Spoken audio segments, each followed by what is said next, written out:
welcome everyone and thanks for coming.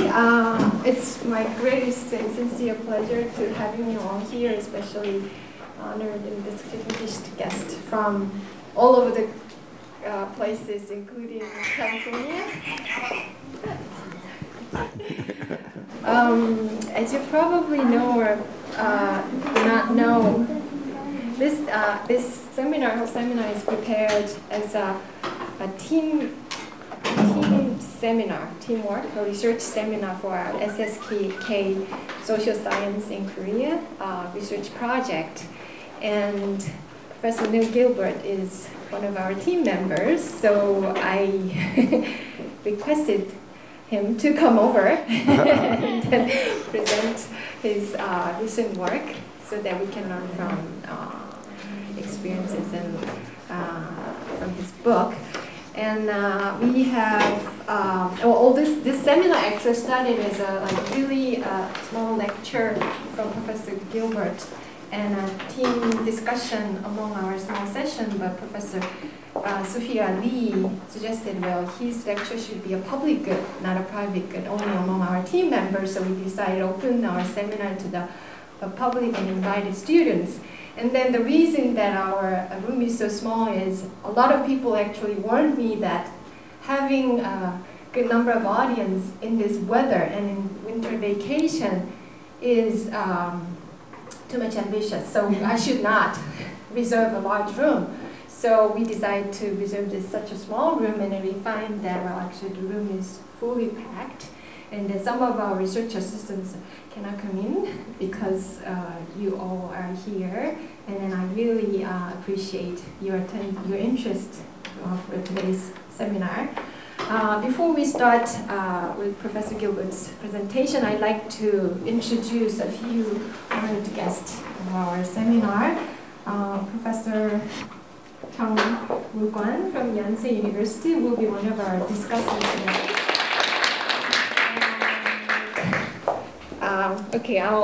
Professor Hae-kyung Lee from Yonsei University. And then Professor Seung-Yoon Lee. Without her enthusiasm and effort, this session would not be possible. So before we start presentation, I have the honor of introducing you. Professor Neil Gilbert is trainee professor of social welfare at the School of Social Welfare, University of California at Berkeley. He's the co-director of the Center for Child and Youth Policy and director of the Center for Comparative Family Welfare and Poverty Research. He has numerous publications, including 30 books and over 100 articles that have appeared in the Wall Street Journal, the Public Interest Society Commentary, and leading academic journals.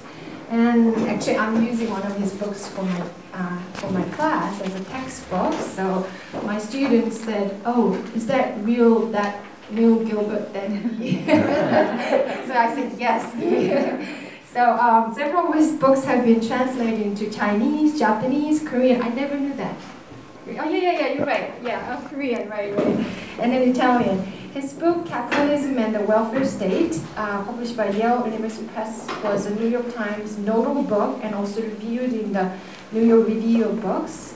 In 2002, Transformation of the Welfare State, which we are part of the chapter we're going to hear today, published by Oxford University Press, was reviewed in the New York Review of Books, the New Republic, and well-known academic journals. So it's my great honor to have Professor Neil Gilbert, and I'd like to hear from him. Wonderful. Well, thank you all for coming. It's a great pleasure, and it's an honor to be here. This is not the first time I've been at Ewha Women's University. I was here many years ago as a guest in Hae-kyung Lee, Professor Lee's class. And I see the campus has changed. It's gotten more beautiful, more spectacular, and the students have gotten more lively and pert. So it's a great pleasure to be here today. My talk is about the transformation of the welfare state. And over say, the last 2 decades, 20 years roughly, arrangements for social protection in most, if not all of the advanced welfare states have changed dramatically. They're transforming the essential character of the modern welfare state. And when I say there's a transformation, I don't mean the modern welfare state is going to disappear. We're going to have unemployment benefits, pensions, the old Social Security, welfare. The basic structure of the welfare state is going to continue. To transform is not to dismantle, not to obliterate the welfare state or these arrangements. What's being changed, what's being altered, is the basic framework that social policy is designed around. And the basic framework for social policy of the most progressive welfare states was what really drove the ideals of the modern welfare state for the last, well, up until probably the early 1990s. Not that every country achieved these progressive ideals, but this is what was held up as the way the modern welfare state should develop. That's changed dramatically. And that's the nature of the transformation that I'm going to discuss today. What I'd like to do is analyze the reasons for this fundamental shift, to look at the substantive character, that is what really has changed, and to examine a few of the important issues that have emerged from these changes. This is a large order, and the time is short, and so I hope you'll bear with me if I summarize some very large trends which I've documented more thoroughly in my book. Okay. First, let's examine some of the social and economic pressures for change. How is this change coming about? Well, if you were fortunate enough, as I was, to be around from the 1960s to the 1980s, and I could see most of you weren't that good fortune, that was known as the golden era of welfare state development. Between the 1960s, roughly over 20 years, and the early 1980s, the welfare states in the advanced industrialized world, and probably I'm talking now about the 23 countries that were the original members of the Organization for Economic Development and Cooperation, the OECD countries, the size of those welfare states over the 20-year period virtually doubled. And it went from around 12 to almost 24% of the GDP on average. So in this very short period, we have this very large growth, the golden era of the welfare state. This rate of increase, of course, could not continue. If it did increase at that rate, that is, if the proportion of GDP that was devoted to welfare spending doubled every 20 years, we'd be looking at a situation in which, at the end of this decade, 100% of the GDP would be devoted to social welfare spending. Well, that could not happen. After the 1980s, the rate of growth slowed, and we see here it almost leveled out. This table, this graph shows three different countries. Well, it shows two countries and the OECD average. And there are two ways of looking at the rate of growth of modern welfare states. One way, the most conventional way, is the percent of the gross domestic product. And if you look at the percent of GDP, these are the lines at the bottom. For the line at the very, very bottom is the Korean welfare state. The blue line on top of that, that's pretty flat, is the US. And the red line is the OECD average. And we can see that from 1980 to 2005, if we looked only at the percent of GDP that was spent in social spending, it pretty much flattened out. The other lines are another way of looking at social spending, which show that, in fact, even though it had leveled off as a percent of the gross domestic product, spending continued to increase rather dramatically. And that is, if you change the metric and you ask, well, what was the per capita spending? Spending on each person in society, what was the total actual dollar figure? That increased dramatically. And of course, the reason we have these two different lines is that one is looking at proportion, one is looking at per capita. the welfare states' proportion stayed the same, but these countries, their GDP was growing every year. So the pie was getting bigger. So even though you had the same proportion of the pie, you were getting a bigger piece because the pie was larger. And so that on a dollar basis, the spending increased. As long as the GDP continues to increase, that looks pretty good. However, this graph goes up to 2005, and after 2007, that changed. That is, the gross domestic product in these countries declined or shrunk dramatically, so that the demand for spending was there, but all of a sudden the increase stopped happening. Another way of looking at this is total tax revenue as a percent of GDP. And here, too, we see a leveling off of the tax revenue of the average for the OECD countries, the United States, and the Korean actually continued to go up for quite a while. But the two tables which suggest, at least, that we are approaching a ceiling on social spending for welfare. And that is both the proportion of GDP and the total tax revenue of these countries suggest that we're coming close to the point that government can't take a whole lot more for social welfare. I don't say it can't take any more, but that we're approaching a ceiling. However, the demand for social welfare has not declined at all. In fact, it's been increasing very, very substantially. What do we have here? Well, after 1990, say, the spending leveled off, demand continued to grow. One of the key factors for the growth in demand, of course, is the aging population.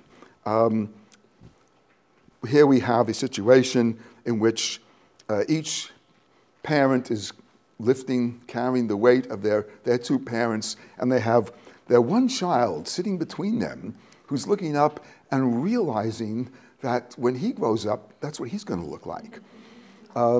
This isn't only Korea. Don't be upset.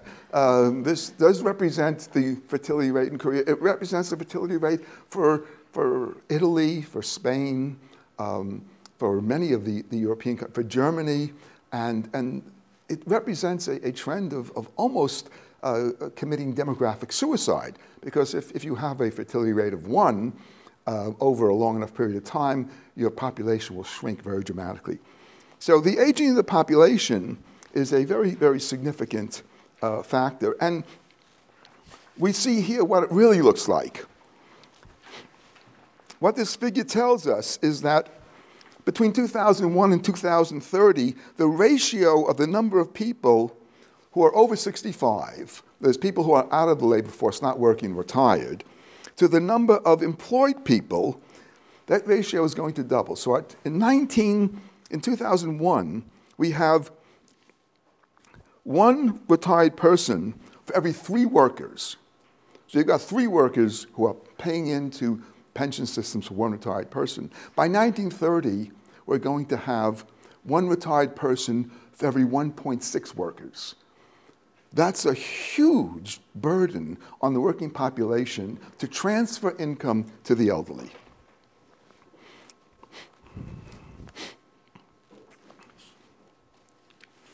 The aging of the population is not the only major structural force that is creating pressures for change. From a demographic point of view, we have aging, which is part of the demographic transition. We also have a number of other very significant demographic developments. The increase in divorce rates, the extramarital births, and female labor force participation all create more demands for goods and services from the welfare state. When you have single parents, they need welfare state help. As you've experienced here, the greater demand for daycare services and female labor force participation, the welfare state's asked to come in and provide some kind of care for children. At the same time, we have another very serious structural force that's emerged, which is the globalization of the economy. Here we have mobility of capital has increased dramatically to go where production costs are low, and the mobility of labor has also increased, and labor can come to places where social welfare benefits are high. The globalization of the economy is a development that there's a lot of debate about. It's not, everyone doesn't agree exactly what the implications are, but there is a fair amount of consensus with regard to the welfare state that the globalization of the economy is putting a great deal of pressure both on the unionization of labor forces and on the capacity of welfare states to provide benefits to working people. Because this raises the cost of labor, and capital flows out and starts to develop factories and production in countries where the labor costs are low. So we have on one hand two what I would call structural forces, both of which are constraining the spending. On one hand, you have this increasing demand for more spending, which we can't meet. On the other hand, we have a tremendous global sort of development that is constraining the opportunities for governments to spend on welfare, because if they spend too much, business is going to move out. And we have two other developments that occurred during the same period. One is, and these are more normative changes, that is changes in attitudes and our understanding and knowledge about the welfare state. One is the knowledge of unanticipated consequences. When I was first working in social policy and people talked about the implications for folks on welfare, and they said that people on welfare didn't want to work, it was called blaming the victim.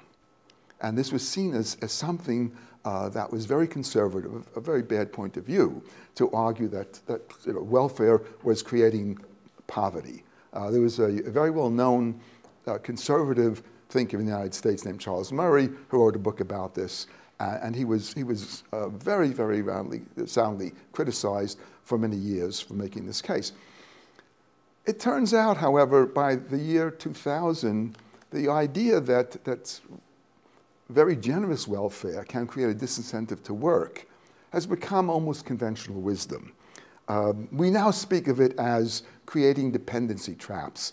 That is, the phenomenon is worded very carefully to avoid blaming the victim. It's not the victim's fault. It's not the individuals. It's societies. It's the welfare state. They've created a poverty trap. They've made it too comfortable not to work. And this may seem quaint today, the idea that welfare can create disincentives. People generally understand that. It took a while for this knowledge to really sink in, and there were various experiences throughout the world. One of the well-known cases was what was known as the Dutch disease, and that is in the late, I think it was the late 1980s in the Netherlands. The Netherlands is a very liberal welfare state. Everyone thinks of Sweden as being the absolute ideal model, but the Netherlands was an incredibly liberal and free welfare state. And in the late 80s, they had this Dutch disease, which was 1 in 5 people in the working age population was out on disability or medical leave. 20% of the people who could be working were collecting some kind of benefits. And this was quite startling a development. And when they looked at it carefully, the conclusion that was reached was, well, yeah, if you are willing to provide 70% or so of the person's highest salary and give it to them for the rest of their life, if they come and just go through an examination that isn't very rigorous, that some people will begin to take this. Other people will see it happening, and before you know it, you'll find a large portion of the population is out on disability. A great deal of that disability was what's known as musculoskeletal disabilities, and that is bad backs, things that are difficult to empirically show in a medical sense. And you have this huge problem. Even today, there are big issues with disability throughout the industrialized world. So we learned that welfare states with generous benefits can create disincentives to work, dependency traps. Finally, The collapse of the command economy in the Soviet Union raised to record levels the stock of capitalism's public approval in the marketplace of ideas. There you go. That is, when the wall fell in, and this is Berlin, Karl-Marx-Strasse. When the wall fell in East Berlin, and the wall fell down, people looked over it and they saw what a command economy produced, or how little it produced. The idea that the market was really the best way, at least to produce goods and services in society, gained a great deal of credibility. And today, there's, generally speaking, in the modern welfare states, a high degree of regard for the capacities of the market economy. Okay, so we have these four pressures for change. And what makes it interesting is not that we simply have globalization, or we have an aging population, or we've learned about the disincentives, or that capitalism has become, at least the virtues of a market economy as a productive mechanism have become known, but that all of these forces have come together at the same time, and they are all pushing the modern welfare states in the same direction. This is the transformation that I'm talking about. Well, what is that direction? And that is, there's been a shift in the central tendencies from what has been known as the welfare state to what I call the enabling state. Now, other people have given it other names. It's been described as a social investment state, as a Schumpeterian workfare state, as a hidden welfare state. This transformation, various academics have tried to capture it by using different kinds of labels, and everyone wants labeling rights for a new phenomenon. Take your pick. It doesn't matter whether you call it social investment, enabling state. What's happened is there's been a real shift in social welfare policies. And it's along four dimensions, if you want to describe the nature of the shift. One is there's been a move from public provision, that is the public welfare state as a public body that not only finances but delivers benefits, to privatization. The delivery of benefits by private agencies, transfers in cash or vouchers rather than transfers in the form of social services, and an increasing focus on indirect expenditures. So we've gone, in one sense, from public to an increasing interest and actually funding of private welfare endeavors. The second change is from a view of policy in dealing with unemployment that sought to protect labor. That is, it tried to decommodify labor. It provided social support. They were unconditional. Welfare benefits, disability benefits, unemployment benefits were seen as what it used to be called income maintenance. And the idea was you're not working and society has to maintain your income. There was very little conditionality attached to these benefits in the 1960s, 70s, and 80s. The idea is that the welfare state was there to provide social protection against the vicissitudes of the market economy. That has changed. Now, when you look at these policies in public assistance, in unemployment, in disability, even in old age pensions, when you look in all of these areas, we find that the new reforms, the reforms that have taken place since the 1990s, are all oriented towards promoting work. It's described in different terms: social inclusion. It's an effort to recommodify labor. It's been seen as the use of incentives and sanctions, but it all amounts to the same thing, and that is work-oriented reforms. The major reforms that have taken place in unemployment, disability, welfare, and even in old age pensions have been towards promoting work. The third development has been a shift from an attitude and an ideal for universal entitlement, and we've never had absolute universal entitlement. We've had universal entitlement in sectors. So there's been universal benefits for the elderly, in pensions, universal benefits for families, for children, but an ideal that this was the way the welfare state should go, to an increasing emphasis on selective targeting, on focusing on those who are most in need. And finally, there has been a shift from the welfare state being seen as a set of policies that embodied the rights, the social rights of citizenship, to a set of policies that now embody an effort to balance social rights with social responsibilities. And so now the talk and the discussion leans very much towards, well, yes, you have a right to benefit, but you have a responsibility as a citizen to try to become independent, that is to work.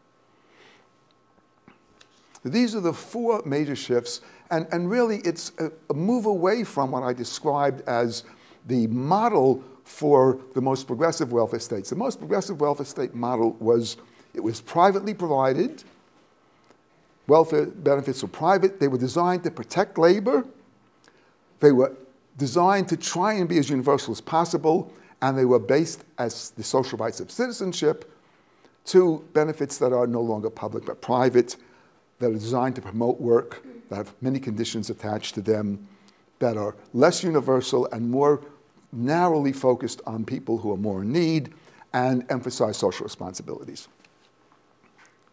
Okay, let me take a look at each of these in a little more detail. There's a great deal of data available about that describes how these changes worked out.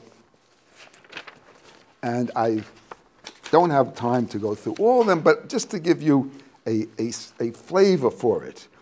This table shows us that between 1990 and 1997, there was an increase in means-tested benefits. This is in 14 European, the OECD countries of Europe. The increase isn't spectacular, but it shows the general direction of change.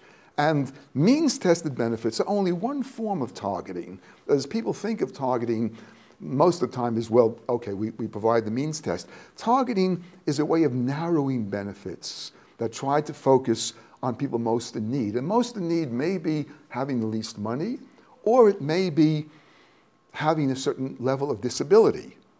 And so that the targeting isn't only here based upon income, but if you look at the policy reforms that have taken place over the last 2 decades in disability, in old age pensions, you'll find that targeting is really looking for those who are most in need.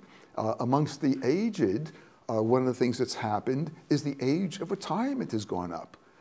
Now, to get your benefit, in most countries, the United States, 65 is no longer the case. You've got to be 67. By the time you folks are ready to retire, oh, it'll probably be up to 70. And what's that doing? Well, that's suggesting that the people in need, the group that you're focusing on, is not just being old, but being much older. And this is a name. I won't go into targeting in great detail because targeting is also reflected in some of the other changes that have taken place. So what we have, the second realm of change is the move towards market-oriented reforms. And here, what I've put up on the screen now are just some quotes from different sources to give you a flavor of the range of interest in market-oriented reforms. The first quote is just from a popular textbook in the United States. And so you might say, okay, well, that's the US. To reestablish the legitimacy of the welfare state, it's necessary to demonstrate how social programs can contribute positively to the nation's productivity. Okay, that's the US. Work, work, and work again. That was the motto of the Dutch Purple Coalition that was in their platform in 1996 and 1997 when they won the election. This was in the Netherlands. The Purple Coalition was a coalition between the Reds and the Blue, so the liberals and the more conservatives. The aim of government is to rebuild the welfare state around work. Where's that from? Well, that was Tony Blair's Labour government. That was one of the white papers of the Labour government under Tony Blair. And the last one you should all be familiar with. Yes? The productive welfare begins with the recognition of human rights and ends with the principle of welfare through work. That is Dae-jung Kim? Yes. The new paradigm for productive welfare. This is Korea 2000. So you're well within the club of countries that has moved somewhat in this direction.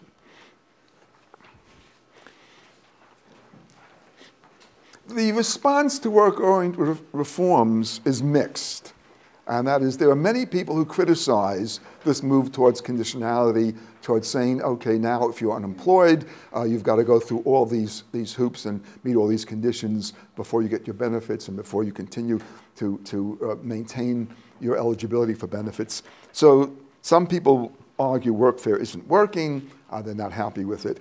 The most stringent form of workfare, welfare to work, sometimes it's called active labor market policy, but what it amounts to are work-oriented reforms. The most stringent form was in the United States.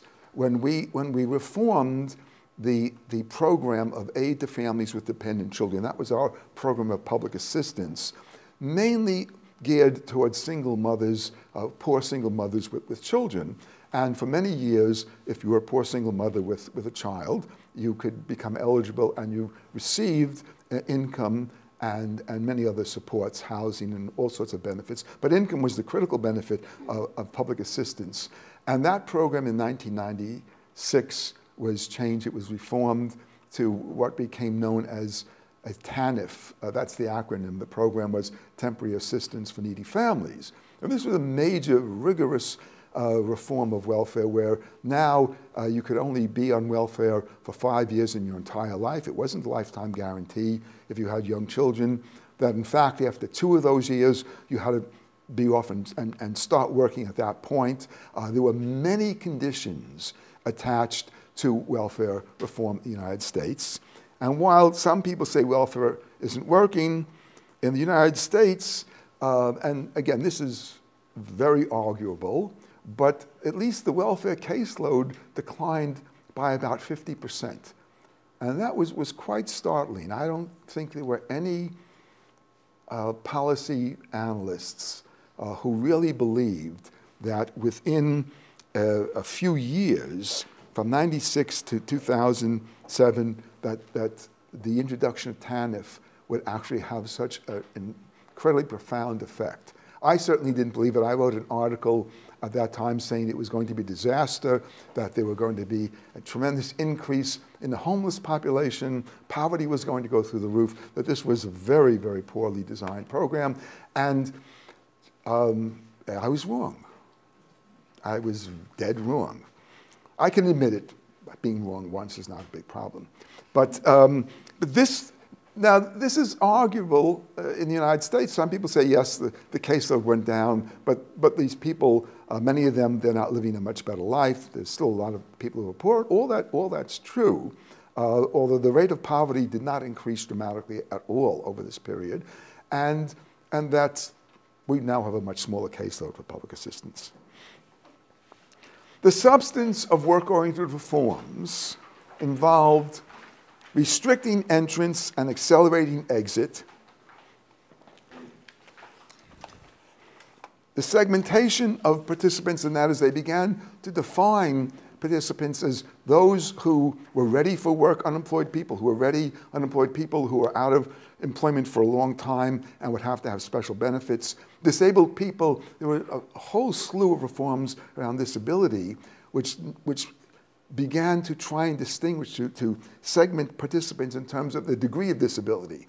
So now it wasn't a matter simply of whether you're disabled or not. It was a matter of you might be 20% disabled, 50% disabled, which meant you could get a benefit for 20% or 50%, but then you'd have to work 50% of the time.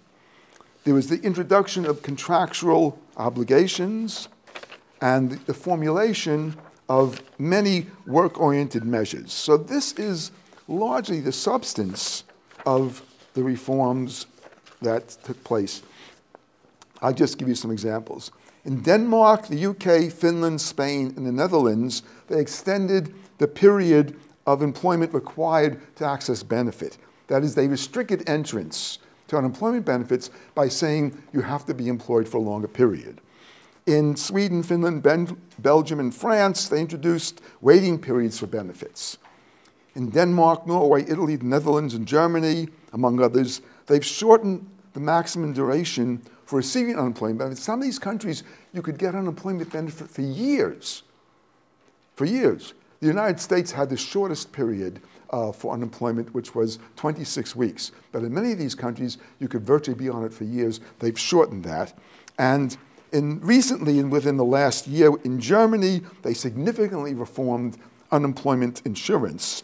And they shifted unemployment benefits that was once long-term to welfare. So that after you were on unemployment for a year in Germany, under these new reforms, you were now moved into public assistance. And the supports that you received now came under the policies that governed public assistance, which were much more, on the one hand, rigorous than unemployment, and the benefits were lower. So we have a lot of work-oriented reforms that have taken place virtually in the last 20 years, all moving in the same direction. One of the questions that has come up as social welfare policy has moved in this direction is what counts as work? Okay, so now you've got to go back to work. Well, what is it now? And one of the interesting developments that's occurred, which I see personally as a very positive development, is that in the last probably 10, 15 years, and even recently here, I believe, in Korea, the idea that caring for members of your family, that care work, is something that the government would recognize as employment that you would receive payment for. So in Germany, they've recently introduced extended daycare provisions for working parents at the same time that if one of the parents doesn't go to work and stays home with the child, they would get a care allowance. That is, the government would pay them. The difference is you get up in the morning, take your child to a daycare center, and drop them off, and then you get back in your car and you drive off to work. You arrive at work, which is another daycare center. You go in there and you take care of someone else's child, and you're employed and being paid. If you stay home and care for your child, that wasn't employment. Well, now in Denmark, Finland, Finland, Norway, Sweden, and Germany, and I believe that Korea now has some payment for parents who stay at home. The notion of care being work, and in many of these countries, they not only provide a salary for people who stay home during the years when children are young, they also provide benefits, credits for pension credits. So it becomes as if you're really working. You not only get some money, but you get pension credits for retirement. The next development was the privatization of social welfare. There are three realms that I could discuss this in. The first is Social Security. And what's happened is that, again, over this period, there's been an increasing move towards the privatization of Social Security. One of the most interesting developments is where this is happening. You'd think that privatization would be taking place by and large in the United States because we are the most neoliberal of the welfare states, and there's been a lot of interest in privatization. In fact, the resistance there has been very strong. Where you have privatization is in Sweden. They've privatized 16% of the contribution, which now goes into the stock market. You have it in Denmark. You have it, of course, in Chile, which has entirely privatized. And so you have Social Security. We have outsourcing of social services, which is another form of privatization, and indirect expenditures. In Social Security, one of the big arguments is you don't want to privatize Social Security, as you don't want to put these contributions into equity accounts into the stock market because of the volatility of the stock market, that you can't predict when the market's going to crash, and if you have to retire when the market crashes, you're in bad shape. And here's a chart that shows you what happens if you had to retire in 2009. Well, yes, so the value of your account would decline dramatically. And that's true. There's another truth. The other truth is if you waited a few years, it popped right back. And that over time, the line for the market is generally leans upward. Today, the stock market is in the US, the Dow average is about 13,300, 400, which is very close to the unreasonable peak of 14,000 that it was just before the recession hit.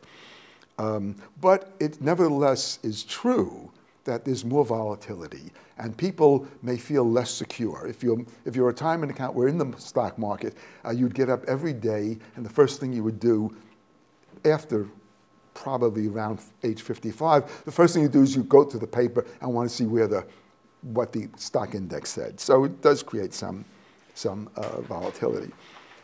As I said, we have Sweden, 14% of the contribution, Chile, Italy, Hungary. A lot of countries have privatized or they've introduced mandatory private contributions at certain levels. Not that they've entirely privatized their Social Security. Chile is a case where it's entirely privatized.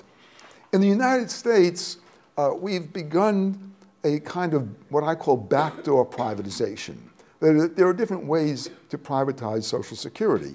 One way is being very forthright through the front door and saying, okay, when you make your contribution to the pension fund, a certain percentage of that will go into a private account that is invested in some equity account in the market. And that's very straightforward. Another way is to erode the value of Social Security benefits while providing mechanisms for you to voluntarily invest your money in private retirement funds, which is what they've done in the United States through the 401k type mechanisms where the government creates an incentive for citizens, for workers to voluntarily put money into their private accounts at the same time that the public accounts, that is Social Security, is being eroded. In the United States, it eroded dramatically when they raised the retirement age from 65 to 67. You think of that. What happens when they raise the retirement age from 65 to 67? Well, that's only 2 years. But if your life expectancy at 65 is 10 years, that's 20% of the benefit you're going to get. If it's 20 years, it's 10%. So it's really a significant reduction. There are other considerations which I'll talk to you about in a few minutes. So what's happened in the US, as this table shows, is the proportion of private pensions in the aggregate income of the aged has increased dramatically since the 1970s. And you see the line is going up in all of the 4 quintiles, except the top 4 quintiles. The bottom quintile, the 5th quintile, the line is still pretty flat. What that signifies is that the poorest people, the people who have jobs where they earn the very low income, have not had enough surplus to actually invest in private accounts. And so they still get a huge portion, the vast majority of their their retirement comes from Social Security, whereas the people in the second, third, fourth, and fifth quintile, as you go up the ladder to the people earning the most in society, they have increasingly received more of their retirement income from private sources, from their private pensions. So this is a kind of backdoor privatization. We don't speak of privatizing in the United States, but empirically, when you look at where the money's coming from, increasingly it's coming from private sources. The second part of privatization is outsourcing of services. And so that one of the things, the trends that's developed in recent years is government continues to finance services, but the delivery is through private sources. The government outsources the delivery of social services. This is a very small program. It's almost a trivial program. And the reason I put it up here, it's residential treatment placements for alcoholics. And what it shows you is that in 1967, for-profit providers were almost non-existent in residential treatment placement for alcoholics, and the public providers and nonprofits were essentially provided almost all of the services for residential treatment placement for alcoholics. By 1997, the for-profit, that's the blue line, they had the plurality of treatment placements for alcoholics. There's the for-profit sector has captured that market. And what interests me most about this table, it's a very small program, but it's where it took place. Because this was in Sweden. And Sweden is the home of the most progressive welfare state model, where the idea of the public sector being the provider of welfare was most deeply embedded. And even there, we see increasing privatization. One of the issues about privatization through outsourcing, and that is, it's called third-party purchase of service. And this is, as I say, it's increasingly popular. The idea behind it is we try to introduce the benefits of the market economy in the delivery of services. But in fact, third-party purchase of service arrangements are nothing but pseudo-markets. They're not real markets. You don't have market signals. And the reason you don't have market signals is because in a normal market exchange, there's two parties. There's you as the consumer, and go by, the example I use in the US is pizza. So you are going to buy your pizza, and I'm the producer, and I'm selling the pizza. And that's a market exchange. It's two parties.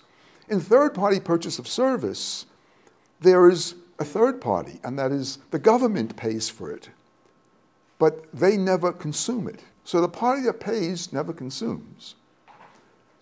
The party that consumes it, and that is a citizen, now you get your pizza for free. You never pay for it.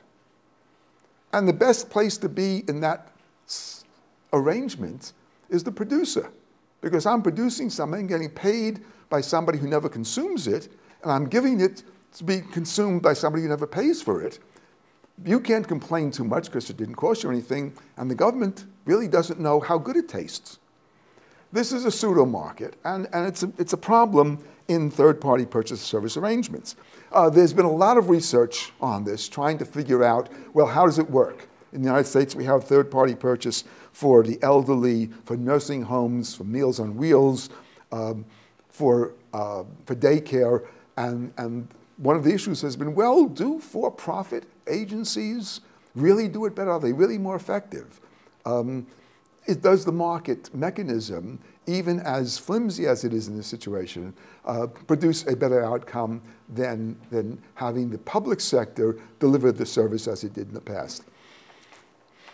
There's a lot of research on it, and the evidence is very difficult to evaluate. It's difficult to evaluate because it's a lot of social services, we don't know what a good outcome is. What's a good outcome for nursing home placement?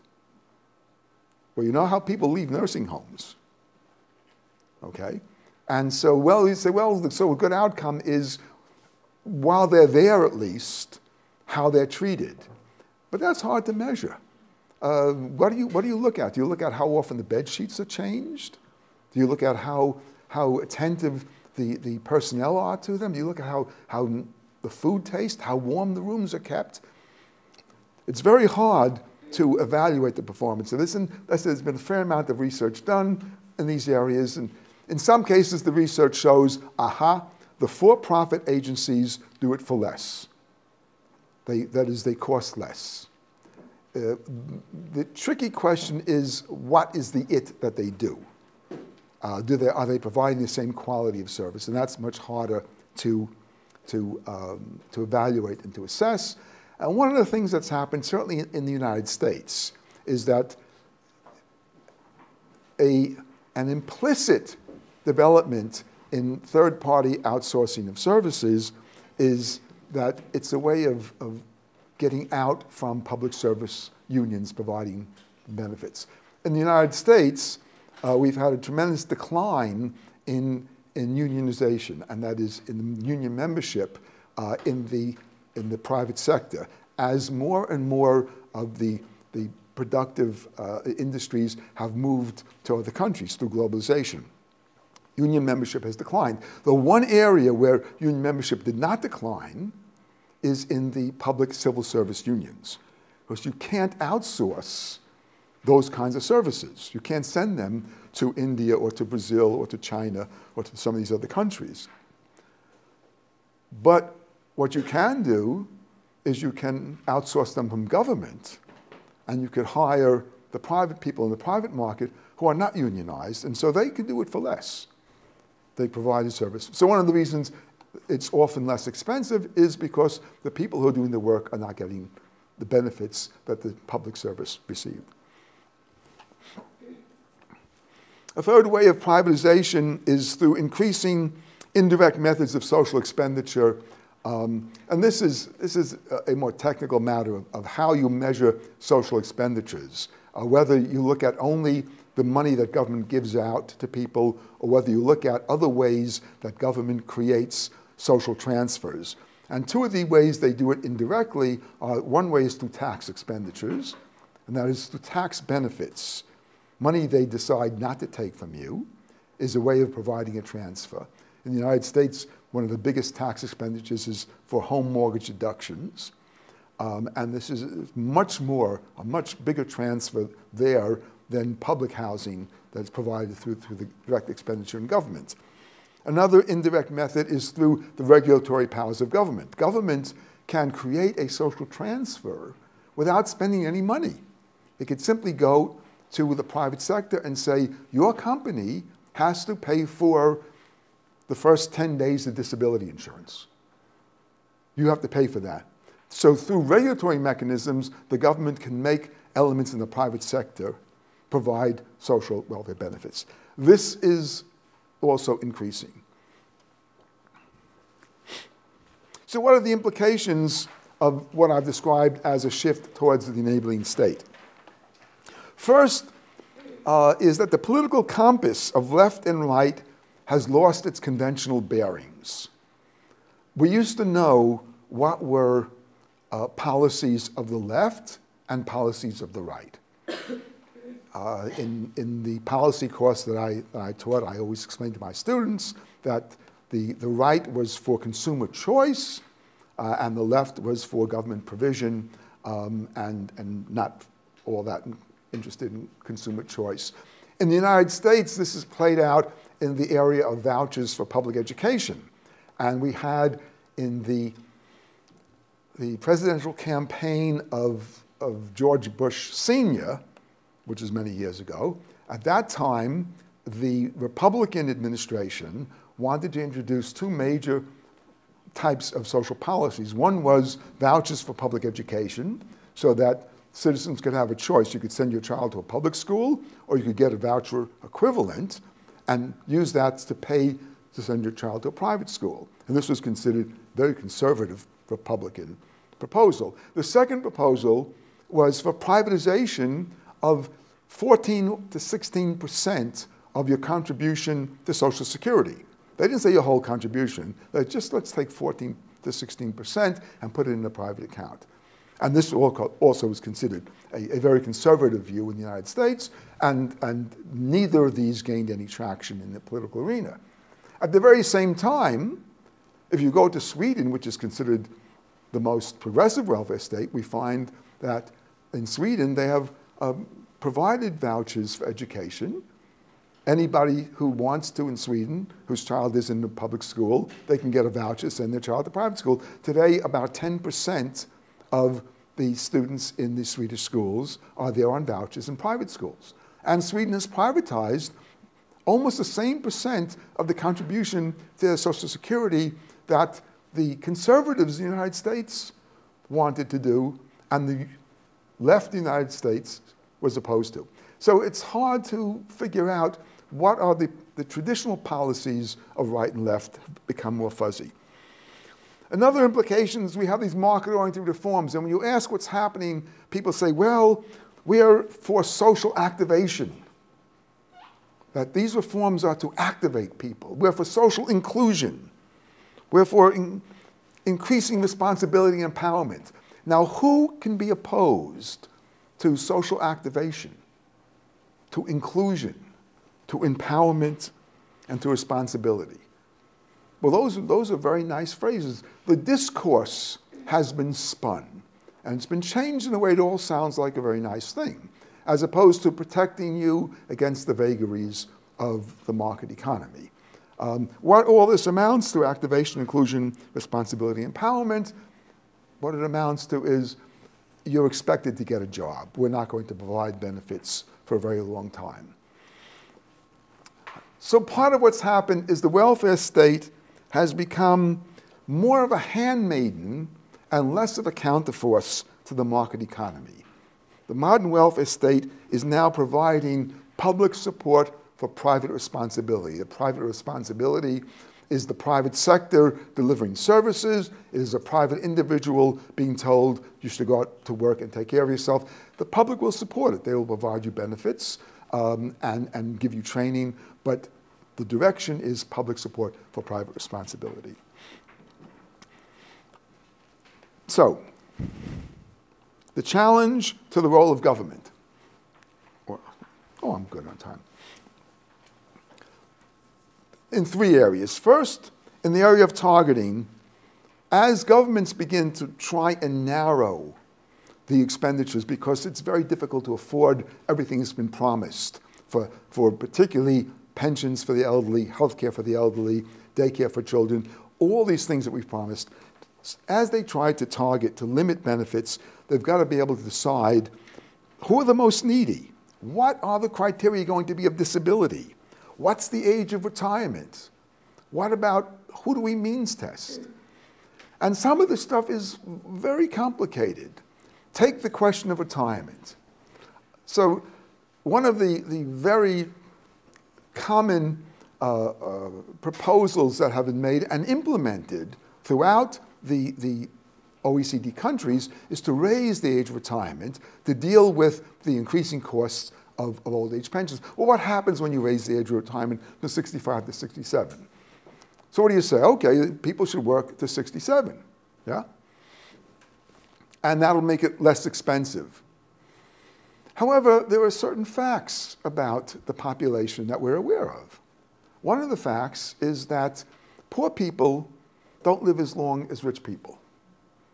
And so you may have a population in which the life expectancy, the average life expectancy is 80.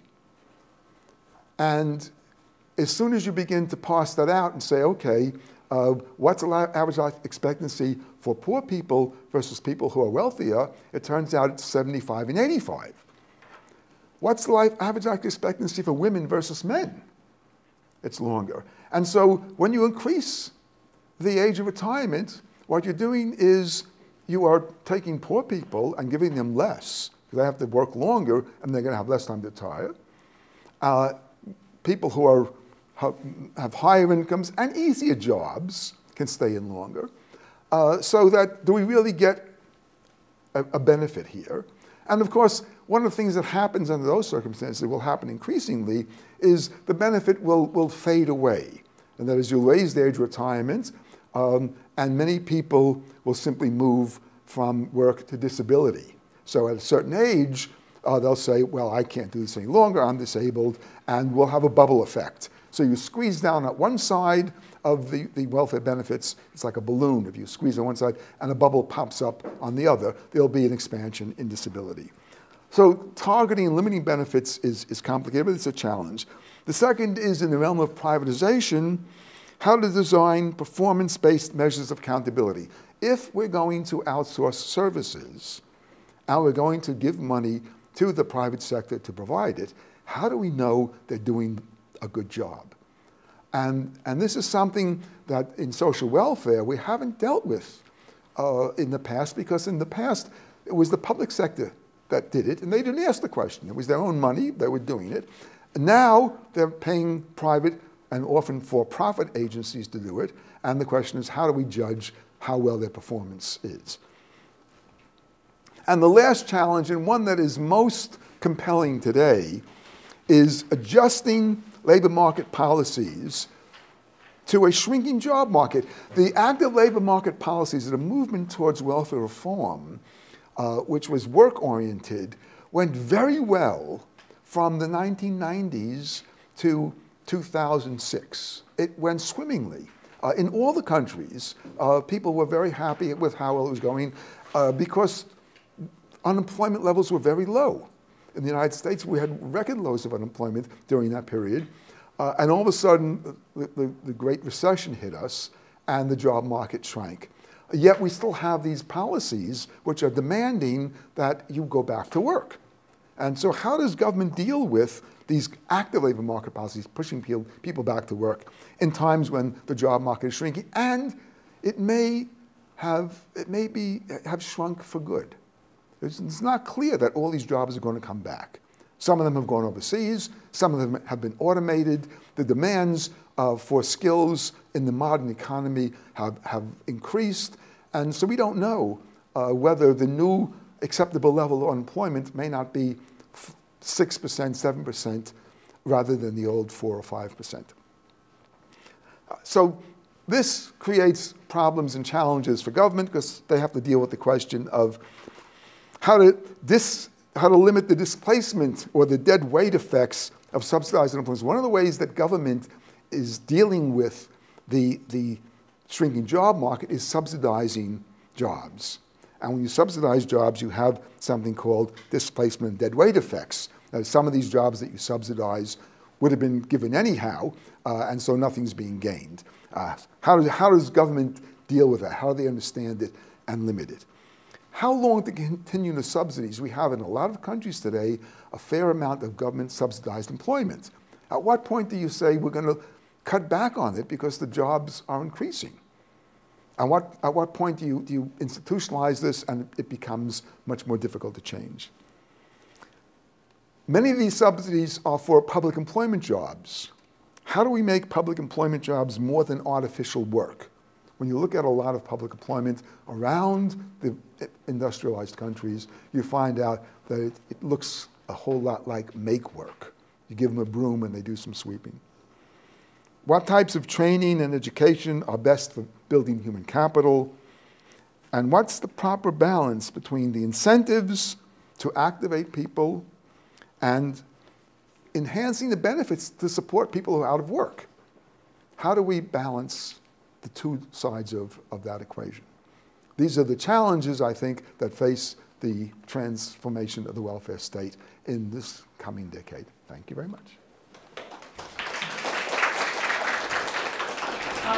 So, any questions to start? I can go first. To initiate. Thank you so much for your presentation. I always enjoy your lecture. My first question is clarification of the definition of privatization. And I think that question is very critical and important when we're discussing the role of government in this period. So your definition of privatization, was my question.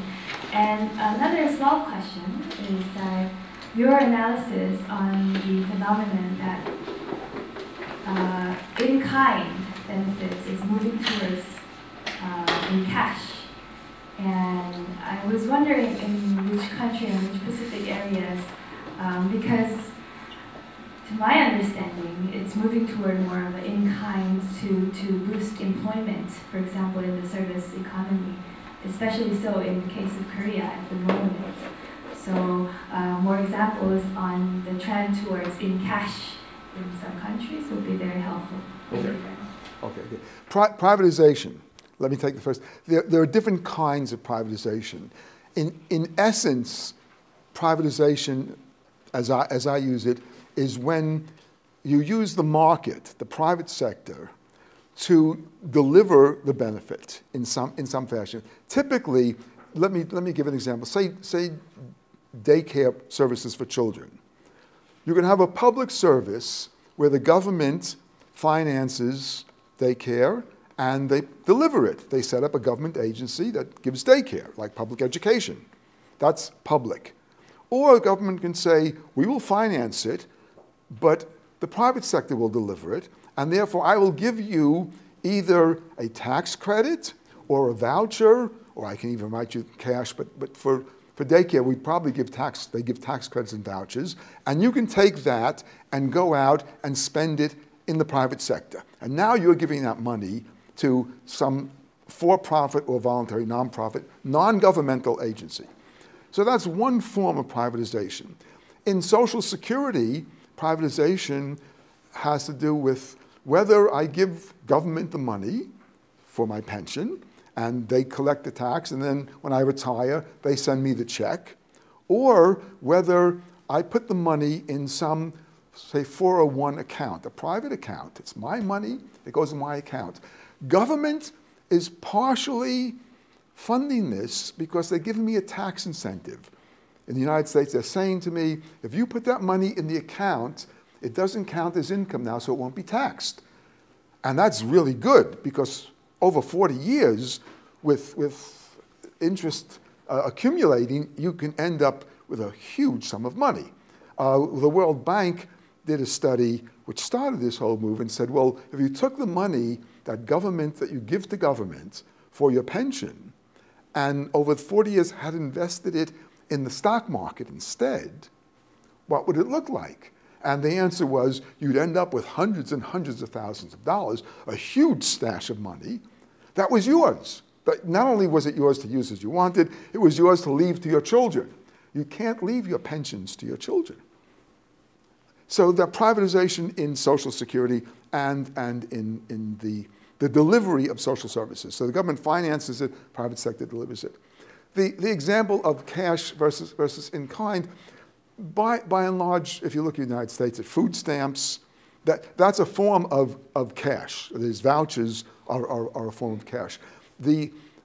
Even in Korea, when they're saying we'll provide daycare services, they're still providing cash for people who won't take daycare, who want to keep their children at home. When you look at overall the movement towards vouchers, in the United States, we used to have public housing. So when government wanted to house poor people, what they did was the government built housing that was public. They owned it, it was their houses, as they did in England called council housing.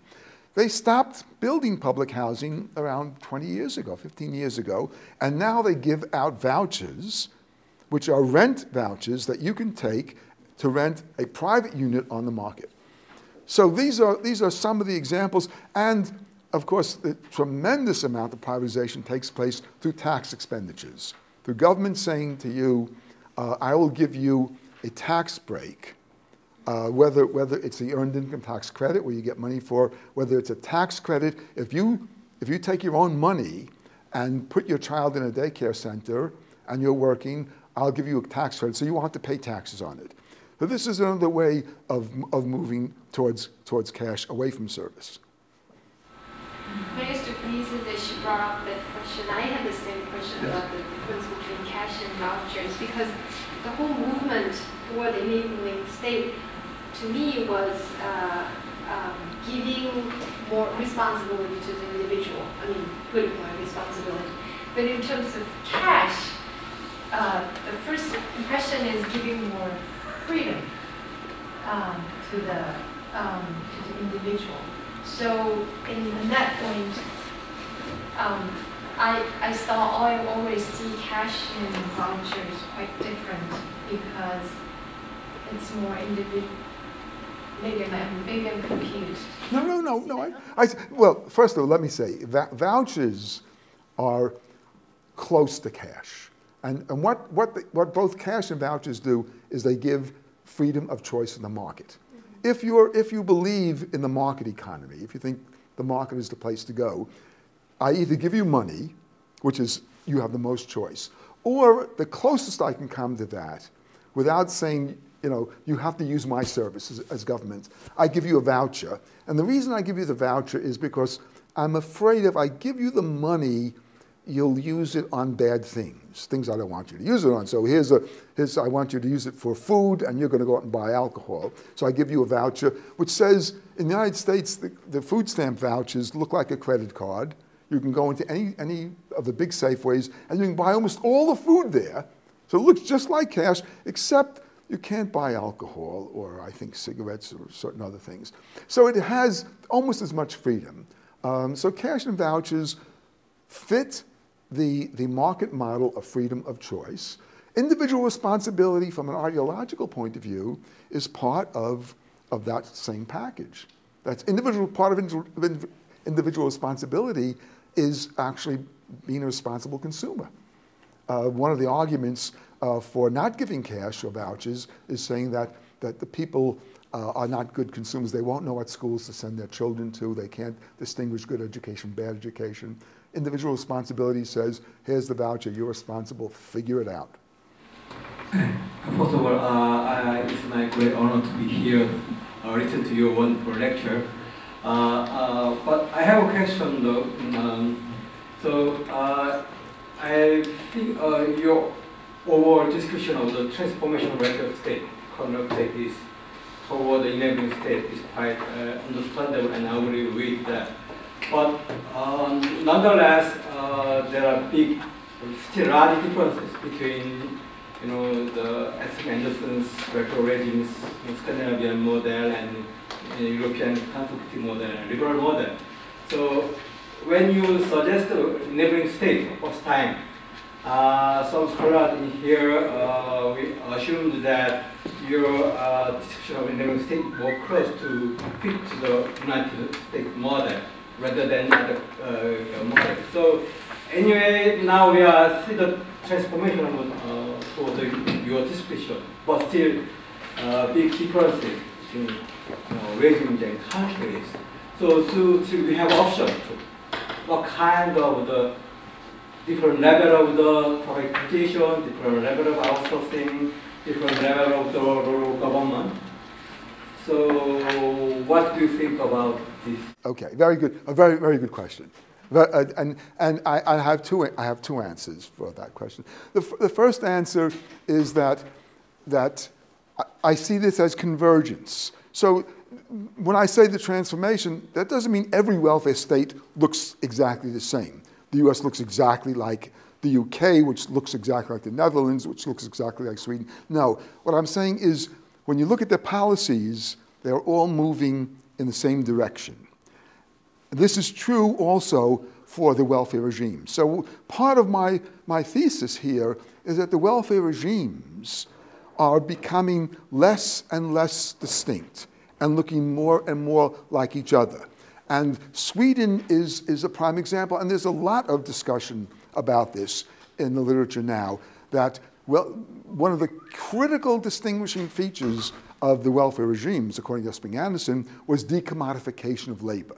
These were countries where the highest level of decommodification meant that you got a big replacement rate, you could take unemployment for a long period of time, you had all these benefits, there were no conditions attached to it. There has been this recommodification in all the countries, workfare in different degrees, but the same direction. has taken place in all these countries. So while I do not make the argument that everyone looks exactly the same, every country is special. In my book, I use the Freudian phrase. Freud said there's something called the narcissism of minor differences. And that is you have a very small difference, but countries want to be special. So the French and the Swedish will say, oh, no, we have our own version.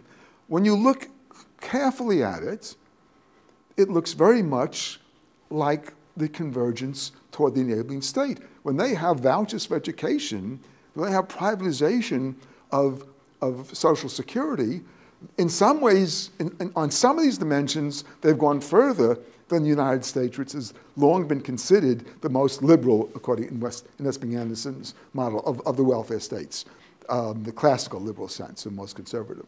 So I think there's a convergence that for the last 20 years, they've been moving in this direction.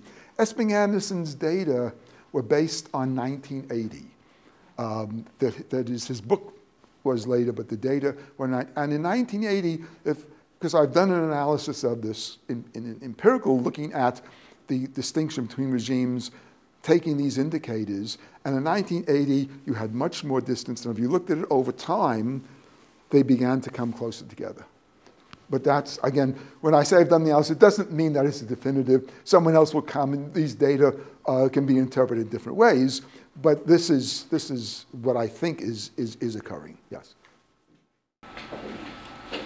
Thank you so much for your inspiring lecture. Actually, I want to make a question regarding to his comment, because there's always a controversial debate between convergence and divergence. But there are a bunch of scholars who talk about different trajectories, pathway in the course of post-industrialism and globalization. And they basically rely on theoretical historical institutionalism. So I totally agree with a overarching concept like enabling state, but there are a group of scholars who still argue that there are a bunch of differences in terms of institutional legacy. That's my first question. The second is, I think it's not sure whether we can say that there's demise of neoliberalism, but certainly heyday of neoliberalism has gone. So I think we can shed a new light on this kind of notion of enabling state. So I'm wondering how can you reinterpret it, or giving some new idea or insight into those your great notion of enabling state. Because here you talk about accountability is a kind of new important idea when we talk about role of government. And the next presentation talk about quality of government. And there are many people talk about some component of governance. So what could be your key theme behind the notion of enabling state, or is there some theoretical link between accountability or some other some issue and the enabling state? That's my second question.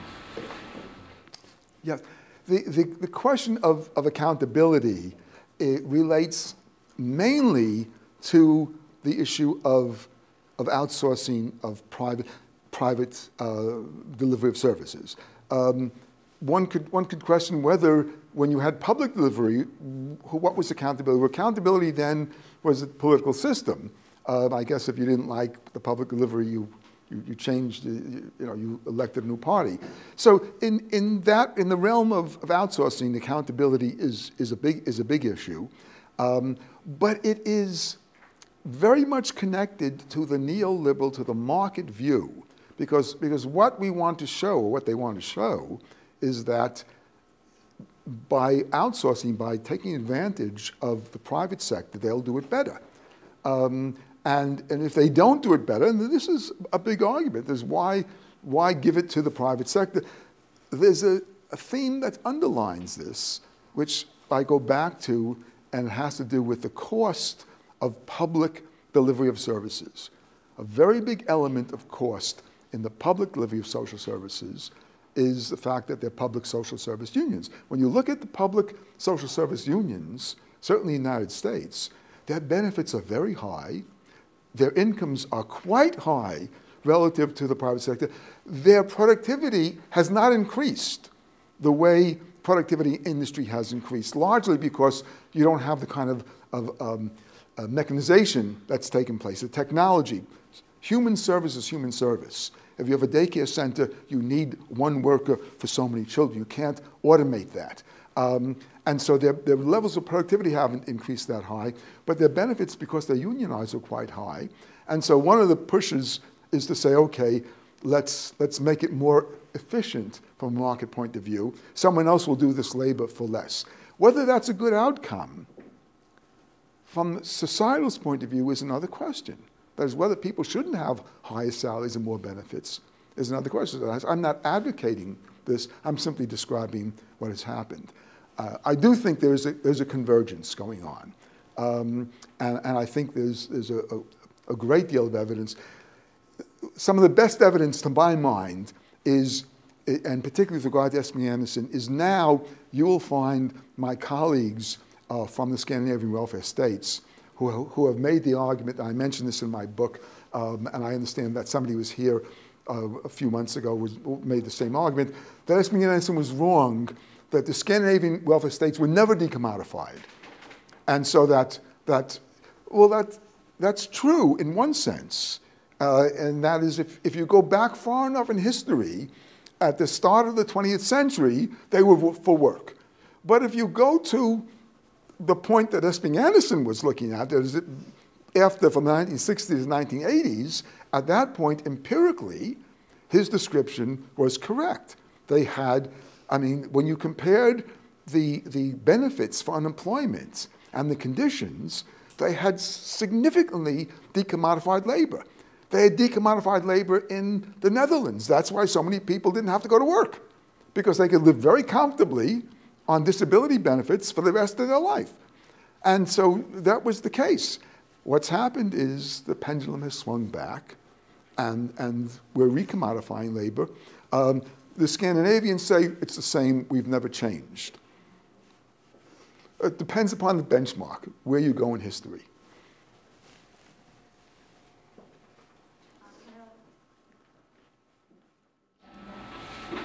Hello, my name is Sally. Yeah, I'm a PhD student in the Graduate School of Social Welfare at I화여자대학교 University. I was very impressed with the special lecture. Yeah, I have a question. In the subject of social welfare policy, I understand two targets. The two targets focus on either universal targets or specific groups such as handicap, lower class, and others. Yeah. What do you believe is the best way for social welfare policy?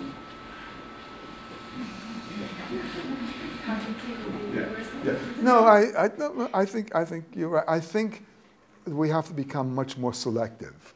Okay, mainly because the industrialized countries have become very wealthy, and there are a lot of people who can afford to pay for their own needs. So why should government make transfers to the elderly when so many of them have money that they could live on? And what that does is the poor elderly will suffer, because if I have to give it to everybody, I can't give more to the poor. I think the pressures that are on the welfare state, the promises that have been made, have been so large for medical care for everybody, for old age pensions, for caring for children, all these, it's a lot of money. They don't have the money.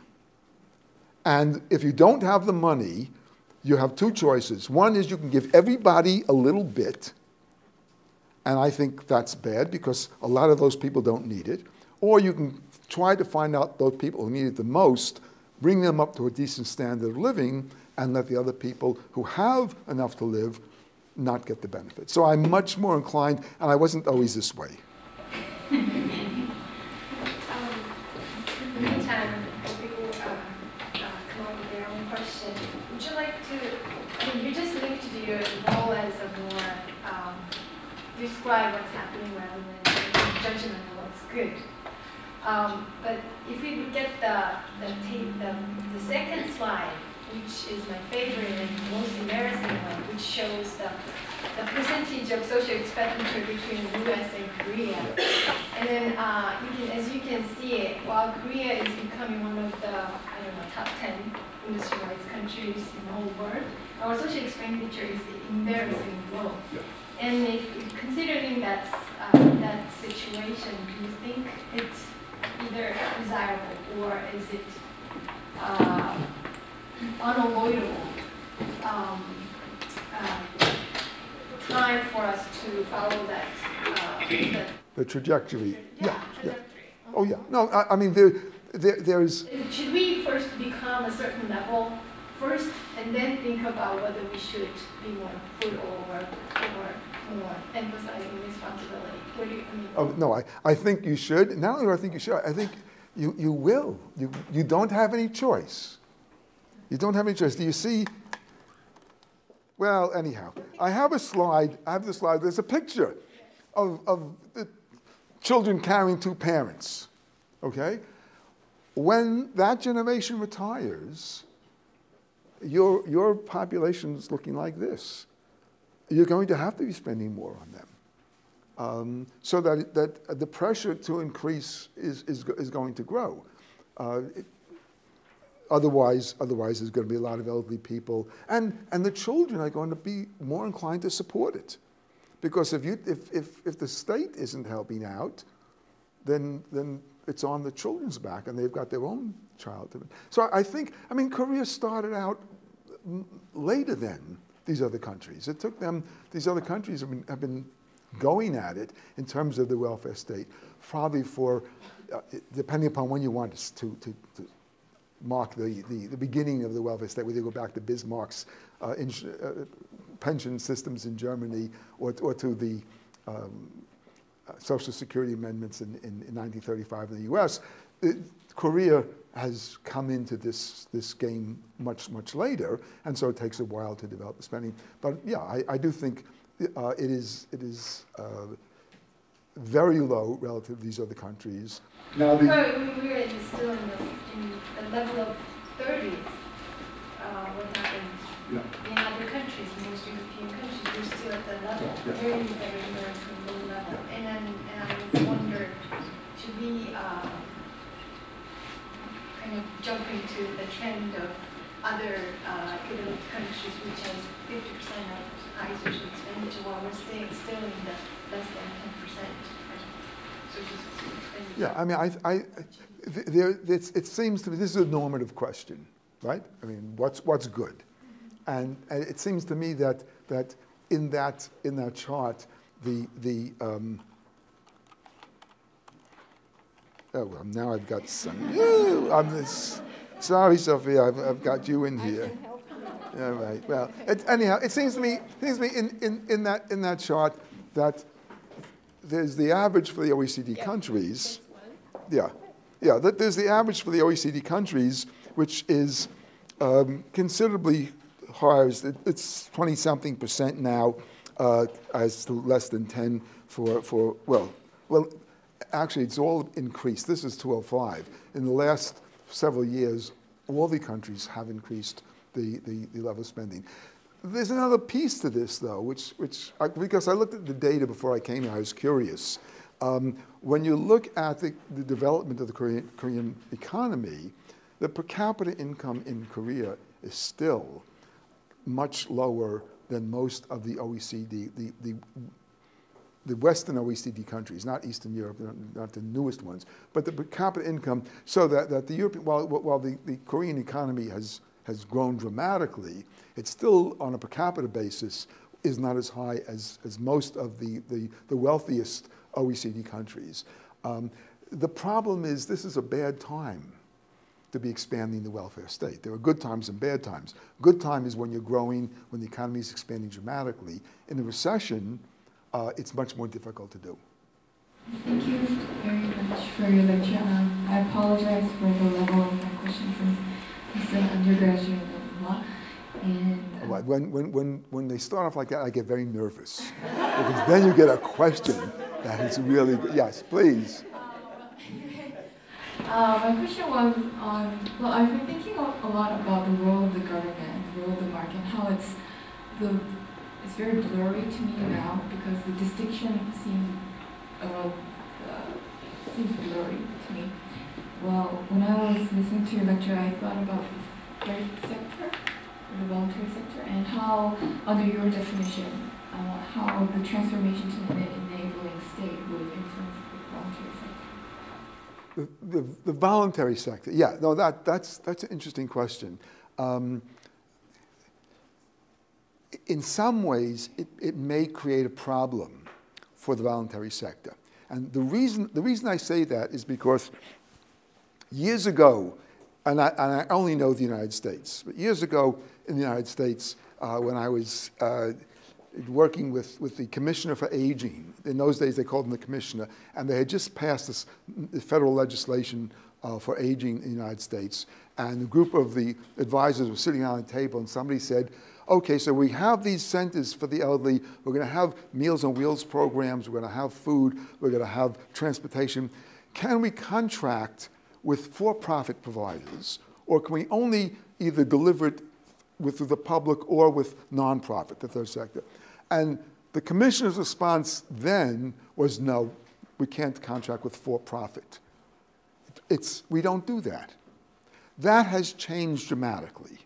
Today, for-profit contracting is in every sector of the welfare state, from training, from unemployment, from adoption, child welfare, in every sector, for-profit. And what happens is that now you've got competition between the voluntary nonprofit and the for-profit sector for government contracts. And in that structure, I'm not sure that the outcome is, over time, is beneficial to the voluntary sector. There are certain parts of the voluntary sector that will always have. Catholic charities, the religious-oriented organizations, they'll always exist. Salvation Army, they'll be there. But there are a lot of voluntary organizations, and the very best ones, that are driven by high-quality executive administrators, really entrepreneurial men and women who want to do voluntary work. And when they see that they could move into for-profit, do the same thing and make a lot more money, they may well shift over. So I'm not sure what the implications are, but I'm not overly optimistic that this is good for the voluntary sector. Thank you very much for your lecture. I don't know if it's a good question, but I think you listed 4 elements that contributed to the transformation from welfare state to enabling state. And I was curious about how the 4 elements led to the way of providing services as universal to selective services. So is it because the need of vulnerable population has been increased, do you think? Or is it just because fiscal instability or spending? Constraint. Yeah. Very largely the fiscal constraints, and that is the demographic changes that I showed there were increasing demand for welfare benefits at all levels, for the elderly, for single parents, for children. The demographic changes were increasing demand, and so that means you've got to spend a lot more money. And if you don't have that much money, if you simply can't meet it, then you've got to make choices in how you're going to respond to that demand. And one way of making the choice is to target, is to try to limit in various ways how you spend that money. Whether it's the most needy, whether it's queuing, keeping people out for a while from the benefit so that they have to wait a month to get the benefit, and so you've saved that month in payment. So, as I was thinking about that, I started to wonder, because when you want to be selective in providing services, you need to have, you need to choose someone, and you need to develop the ways to how to mean test, and those activities also demand your money, because you need research, and you need to do a lot of things to figure out which specific group need the benefits. And maybe some people want to spend that money into providing the money to the poorest people. So I thought maybe it's not about just the amount of money, it's how they choose to use money too. Yeah. So yeah, that was my impression and question in my head. So you must have read some good book on social policy on this question. But the issue of, take means testing, now take income testing, we'll call it income testing. Income testing can be done very simply. We do it in the United States for the earned income tax credit. And that is the Internal Revenue Service. People fill out the forms, it goes there, it's automated. It can be very simple. It doesn't cost very much at all to income test people. And as long as you have a system where they check up every once in a while, so the Internal Revenue Service, if you fudge too much, you're a little nervous because you may be one of the few random people that they check up. It could constrain people from cheating. Income testing doesn't have to be expensive at all. Certain kinds of selectivity are more expensive, you're quite correct. For example, disability. To make a decision on levels of disability is more expensive.